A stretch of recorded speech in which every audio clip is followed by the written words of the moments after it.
అవుతూ విజయలక్ష్మి, వయసు 57 సంవత్సరాలు, door number 1-2-17, Nazarpeta, Tenali, AP.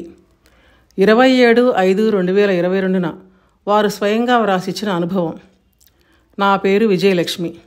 నేను గురువుగారి సత్సంగాలకు వస్తూ ఉంటాను. నాకు గురువుగారి సత్సంగాలు వినడం ఎంతో ఇష్టం. గురువుగారు ఒక ఆదివారం అంటే మార్చి 13, 2022 సాయిబాబా క్విజ్ స్టార్ట్ చేస్తూ, ఈరోజు వచ్చిన వాళ్ళు 5 వారాలు క్రమం తప్పకుండా రావాలి, మానకూడదు. ఈ 5 వారాలలో మీకు బాబా నుండి కలిగిన మేలు ఉంటే తెలియజేయమన్నారు. 2 ఆదివారాలు జరిగిపోయాయి. 2వ ఆదివారం తరువాత రోజు జరిగిన సంఘటన. మా ఆడపడుచు ఉమాదేవి గారు గుంటూరులో ఉంటారు. ఆమె బాబాకు అత్యంత భక్తురాలు. బాబా అంటే ఎంతో ప్రేమ. ఆమె అప్పుడప్పుడు ఫోన్లో మా వారితో మాట్లాడుతూ ఉంటుంది. ఆ తరువాత నేను ఆమె మాట్లాడుకుంటూ ఉంటాం. ఆమె ఎప్పుడు మాట్లాడినా నాతో బాబా పట్ల ఆమెకున్న భక్తి, ప్రేమ కనపడతాయి. ఆ రోజు కూడా ఆమె వీడియో కాల్లో మాట్లాడుతూ బాబా మీద ఆమె స్వయంగా వ్రాసుకున్న పాటలు, బాబా గురించి ఆమె వ్రాసుకున్న విషయాలు అన్నీ దాదాపు రాత్రి 10 గంటల వరకు నాకు చెబుతూనే ఉంది. నేను వింటూనే ఉన్నాను. ఆ తరువాత నాకు సరిగ్గా నిద్ర పట్టలేదు.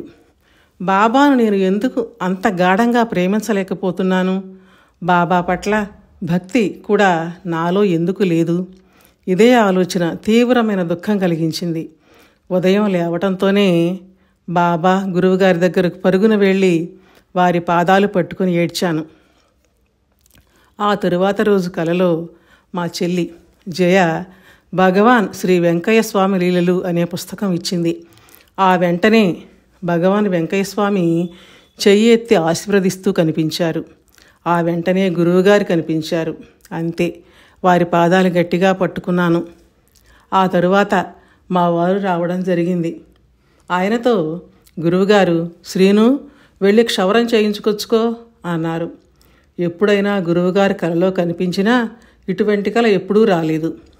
సర్వజ్ఞులైన గురువుగారికి నా హృదయ వేదన వినపడింది.